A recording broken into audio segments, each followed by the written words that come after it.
Bonjour à tous et bienvenue dans notre nouvel opus de Business dans l'Aube. Alors aujourd'hui, nous avons le plaisir d'avoir un invité, Bruno Rogowski, qui va se présenter.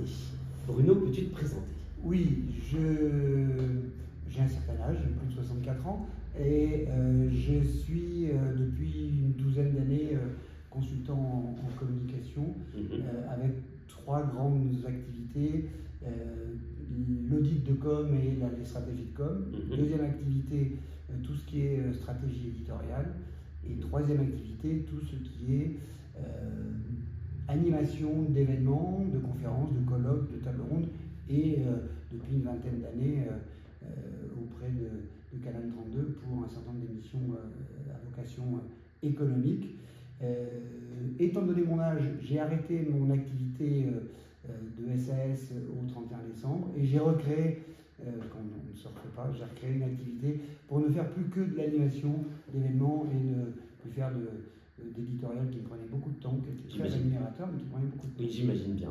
Bon, alors nous, dans l'Aube, on te connaît bien, tout le monde te connaît d'ailleurs, je pense que tu es vraiment un visage emblématique de l'Aube. Aujourd'hui, en fait, je t'ai convié à ce podcast parce que j'aimerais avoir un peu ton avis sur ces dernières années, justement, comment on a pu voir évoluer le département de l'Aube en termes de business. Tu as interviewé d'ailleurs pas mal d'entrepreneurs, tu as été au contact de beaucoup d'entrepreneurs. Quel est ton avis sur ces dernières années? Et puis, comment vois-tu le proche avenir ou même l'avenir plus lointain? Alors, le mot avis est bon, je crois, parce que je ne suis pas un expert, je ne voudrais pas surtout que mes propos soient considérés comme un propos d'expert, mais plutôt un avis, et un avis qui est à la fois interne et externe. Interne parce que j'ai longtemps vécu ici et dans les milieux économiques, et aujourd'hui aussi externe parce que depuis 10 ans, au gré des mutations de mon épouse, je parcours un peu la France, mais je reviens régulièrement, donc je peux voir régulièrement ce qui peut changer, ce qui a changé, et les acteurs qui soit sont toujours là, soit ont été pas mal renouvelés, et notamment parfois dans des sagas familiales avec des très bons défis relevés. Alors, ce que j'en vois, moi, c'est que l'Aube a toujours été, et l'est toujours, me semble-t-il, un terreau avec une certaine dynamique, peut-être parce que le territoire a beaucoup souffert il y a peut-être longtemps, 35 ans, du déclin du textile. Et donc il a fallu se réinventer. Donc il y a un tissu de PME aujourd'hui qui est très dynamique et qui l'est depuis un certain nombre d'années.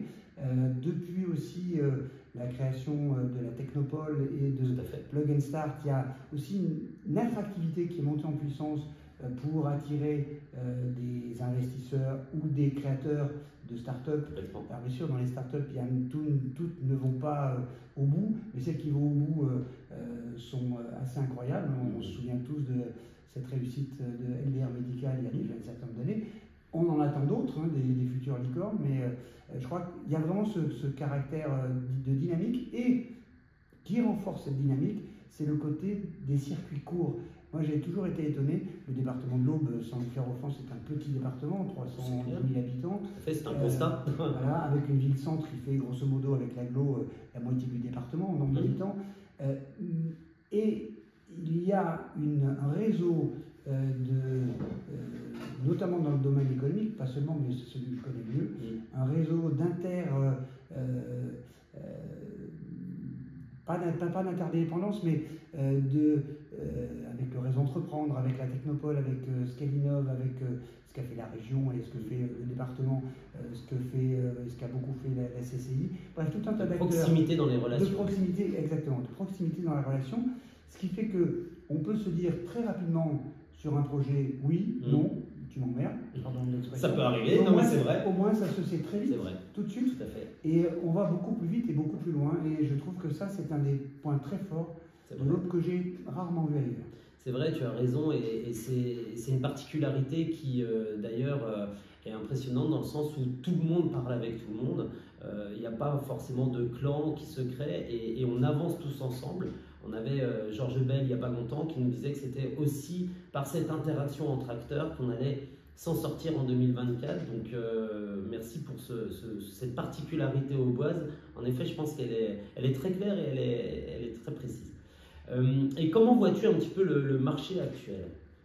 Alors le marché, d'abord c'est vaste le marché, oui, il faut pouvoir le scinder, mais c'est vrai. Là aussi je ne suis pas un expert du sujet, mais ce que je lis, il y a une très bonne étude semestrielle qui est faite, une étude de conjoncture par la CCI, qui interroge quelques centaines d'entreprises et qui là ensuite donne les résultats secteur d'activité par secteur d'activité. Évidemment il y a toujours un petit décalage entre ce qu'est la réalité et ce que l'on peut en ressentir. Parfois on ressent moins bien une réalité qui est pourtant pas trop mauvaise. Moi, ce que j'en ai vu ces 2 dernières années, c'est que la reprise post-Covid a plutôt bien marché dans l'aube. Évidemment, il y a bien sûr des exceptions, mais que tout ça reste éminemment fragile. Aujourd'hui, les cycles économiques ne sont plus aussi longs. Tout peut être remis en cause du jour au lendemain par un événement extérieur, on a vu, on était plutôt sur un bon chemin d'inflation et la crise en Ukraine ont tout bouleversé en 2 ans alors qu'on était bien reparti. On n'est pas à l'abri d'un autre gros événement. Bref, les chefs d'entreprise, et je pense que c'est une capacité aussi que ont les chefs d'entreprise au bois, parce que, à part quelques très beaux fleurons, ce n'est pas des gros paquebots, ont ce sens de l'adaptabilité. Je crois qu'aujourd'hui, c'est ça qui est à la fois un point fort, mais parfois difficile à vivre. Il faut s'adapter en permanence. Y compris, moi quand je l'ai fait aussi dans ma petite boîte, parce qu'on ne sait pas de quoi demain sera fait. Quand on commence l'année, on ne sait pas vraiment comment on va la finir. Donc il faut être sans arrêt aux aguets et s'adapter. Et la difficulté, c'est que quand on doit faire face à de nombreux soucis ou de nombreux paramètres, on n'a pas forcément le recul suffisant pour lever le nez du guidon, comme on dit. C'est vrai. Et moi, j'encourage beaucoup les chefs d'entreprise à se mettre, à s'intégrer dans des réseaux. Moi, quand je suis parti d'ici, j'ai créé des réseaux de chefs d'entreprise à Tours, à Évreux. On est moins seul, surtout dans les petites boîtes, on est moins seul quand on partage ses préoccupations et ses succès aussi avec d'autres, avec ses pairs, sans qu'il y ait d'ailleurs, ça peut être des centres, des cercles d'affaires, de business, pour faire du business, mais ça peut être aussi des choses simplement pour partager. Ça peut être aussi dans le cadre des réseaux syndicaux. Moi, j'ai longtemps fait partie de la CPME.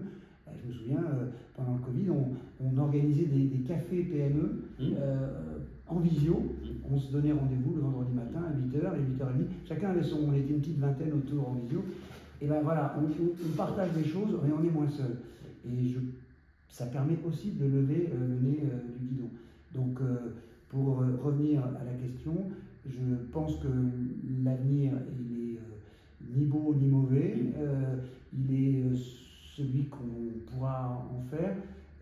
Évidemment, il y a des entreprises qui peuvent avoir des difficultés parce que dans cette généralité que je viens de dire, il y a des secteurs qui sont plus atteints que d'autres ou qui sont plus à même d'être influencés, impactés par l'inflation, notamment des matières premières.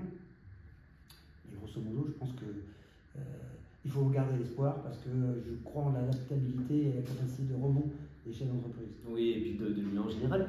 Une autre question, alors là, qui m'intéresse réellement et qui, je pense, intéresse le monde de l'emploi. Comment vois-tu ces changements, justement, sur les demandeurs d'emploi, sur peut-être aussi les nouvelles générations? On a parlé là des entrepreneurs. Quel est ton avis, ton point de vue sur tous ceux qui recherchent du travail actuellement et les aptitudes qu'ils vont devoir avoir, ou en tout cas de quelles compétences auront-ils besoin dans les années là, qui vont venir? Alors moi j'ai des grands-enfants, donc je suis observateur aussi de ces nouvelles tendances. J'ai aussi donné pas mal de cours à des étudiants entre 20 et 23 ans. Donc j'ai aussi, même si j'ai arrêté il y a 3 ans, mais j'ai pu remarquer quand même une tendance qui, à mon sens, s'est accélérée ou renforcée avec le Covid. Les jeunes générations n'ont pas, et là je ne porte pas de jugement là-dessus, d'ailleurs, n'accordent pas la même valeur au travail qu'on a pu l'accorder dans ma propre génération. Les jeunes et les moins jeunes, je pense d'ailleurs, il y a eu un changement social. Et les moins jeunes aussi, voilà, ça fait tache d'huile. On ne veut plus travailler de la même façon pour le même type de salaire à effort équivalent. On le voit, j'entendais Thierry Marx qui disait que l'hôtellerie-restauration allait manquer encore plus au cours des Jeux Olympiques, mais il y a un déficit de plus de 100 000 personnes dans l'hôtellerie-restauration, malgré une hausse moyenne de 17% des salaires, qui est très bas. C'est aussi, pendant longtemps, l'hôtellerie-restauration n'a pas pu donner des week-ends ou ménager des coupures trop importantes. Bref, et après le Covid, beaucoup sont allés voir ailleurs. Certains ont tout à fait raison, mais le métier reste sympa, sauf qu'il faut de nouvelles marques d'attractivité. Et je crois que c'est ça qui va marquer les années à venir.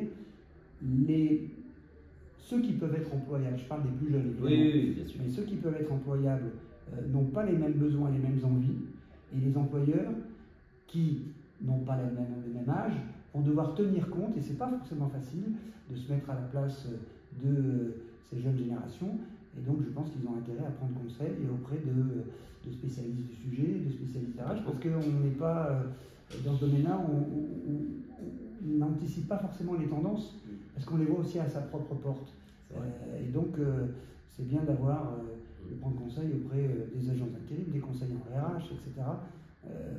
Parce qu'on est un peu démunis, parce qu'on n'est pas sur les mêmes types de valeurs, et comme dans tous les conflits de génération, on se dit mais pourquoi ils pensent ça, il y a une incompréhension qui est assez logique, mais elle dépasse aujourd'hui les anciens conflits de génération. Il y a un vrai conflit de valeurs, pas violent, mais une façon différente de percevoir les valeurs. C'est un conflit plutôt un peu pacifiste, mais qui crée en fait une vraie dissonance entre les gens qui ont appris à travailler d'une certaine manière et maintenant ceux qui ont envie de travailler d'une autre manière.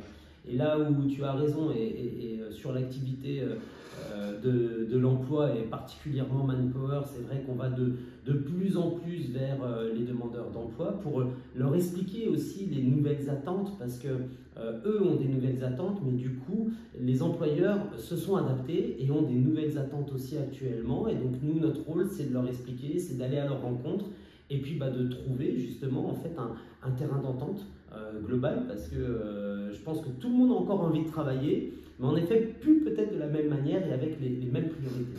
J'ai une petite blague qui pourrait se transposer aujourd'hui à la différence de valeur générationnelle du travail.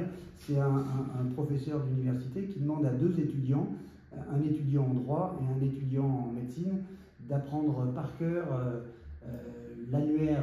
Avant il y avait des annuaires téléphoniques. Pour le lendemain, l'étudiant en droit dit pourquoi, et l'étudiant en médecine dit pourquoi. Voilà, l'étudiant en médecine, ce serait les anciennes générations, on ne se posait pas la question, on faisait ce qu'on nous disait de faire.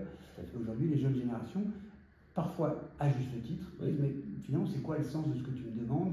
Dans quoi ça s'inscrit? Quel est mon rôle là-dedans? Qu'est-ce que je peux apporter? Est-ce que je pourrais faire différemment?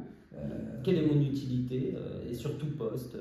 Non, mais c'est vrai qu'on a un vrai changement générationnel, mais comme on disait tout à l'heure, pas qu'une génération, c'est un vrai changement social. Et sur le monde de l'emploi, on le voit pour tous les acteurs, aussi bien France Travail que nous, Manpower, que les employeurs et tout. Donc merci d'avoir fait la lumière sur ce point-là. Bruno, je te remercie énormément d'être venu, c'est un vrai plaisir que de t'avoir ici. Je te souhaite une bonne continuation et puis je te dis à très bientôt. À bientôt, salut. Salut.